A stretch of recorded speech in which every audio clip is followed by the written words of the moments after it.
नाजरीन, अम के नाम पर नफरत, जिरगे के नाम पर बगावत, यही है पीटीआई और इसके सहूलतकारों का असल चेहरा। विजन पॉइंट ने वो बेनकाब कर दिया है।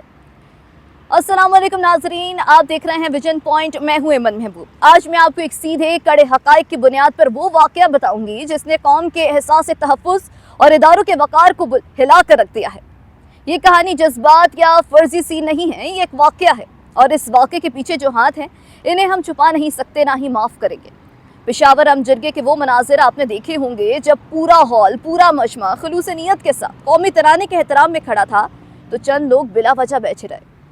ये वही लोग हैं नाजरीन जिन्हें हमने कभी बतौर बेदारी, बतौर मजलूमियत की आवाज़ सुना, मगर इस दिन इन्होंने अपनी असलियत दिखा दी। क्या ये आज़ादी इज़हार था? नहीं, ये खिलाफ वर्जी थी। एक ऐसा सियासी इशारा जिसका मतलब वाज़ेह था कि रियासती वक़ार के खिलाफ एक बगावत की गई। जो दावत देने वाले थे वो लाइल्मी के आलम में नहीं थे। उनका मकसद वाज़ेह है कि अवामी फोरम को इस्तेमाल करके तनाव, इंतशार और रियासती एहतराम को कमज़ोर कराना। ये कोई गलती नहीं है नाजरीन, ये एक मनसूबा बंदी है और जो बुलाने वाले हैं उनका भी अखलाकी और सियासी हिसाब बनता है। और अब आते हैं उन लोगों की तरफ जिन्होंने इनको बुलाया। जी हाँ, पीटीआई जो इस किस्म के फोरम्स में ऐसे लोगों को बुलाने की जिम्मेदार है। जब आप किसी को स्टेज देते हैं तो आप उसके पैगाम की जिम्मेदारी भी लेते हैं, चाहे वो जानते बूझते हो या फिर सहूलतकार बनकर खामोश रहें। इसलिए पीटीआई से जो फ़िरका वाराना रियासत मुखालिफ बयानिए को हवा देते हैं, अवाम को ये पूछने का हक हासिल है कि आप किस एजेंडे के तहत काम कर रहे हैं। इसी पस मंज़र में जब कुछ सियासी शख्सियात के बारे में स्मगलिंग और शहवात की बातें होती हैं तो फिर जैसे कि सुहेल आफरीदी का नाम है, जिनके बारे में मुख्तलिफ जो है वो रिपोर्ट्स और इल्ज़ामात भी हैं। और ये सवाल मज़ीद संगीन हो जाता है कि सियासी क़यादत के कौन से हिस्से अंदरूनी निज़ाम को कमज़ोर कर रहे हैं। जब ऐसे मुल्क के जवान सरहद पर अंदरून मुल्क दहशत गर्दी के खिलाफ और बच्चों की जानें बचाने के लिए अपनी जानें ख़तरे में डालते हैं तो इससे कौम के नुमाइंदे कौम के कदरों के खिलाफ खड़े हुए हैं। ये नाकाबिले मुआफ़ी है नाजरीन।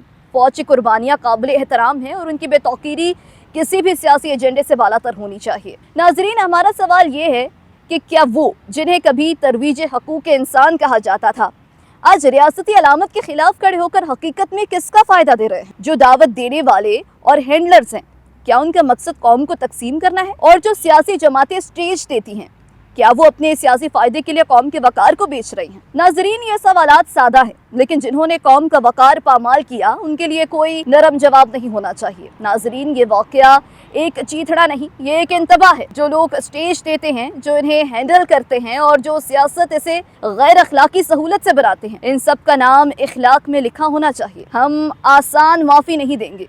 कौम के जज्बात के साथ खिलवाड़ करने वालों का हिसाब मांगा जाएगा। सियासी रहनुमा हो या फिर सहूलतकार, सबको जवाबदेह होना पड़ेगा।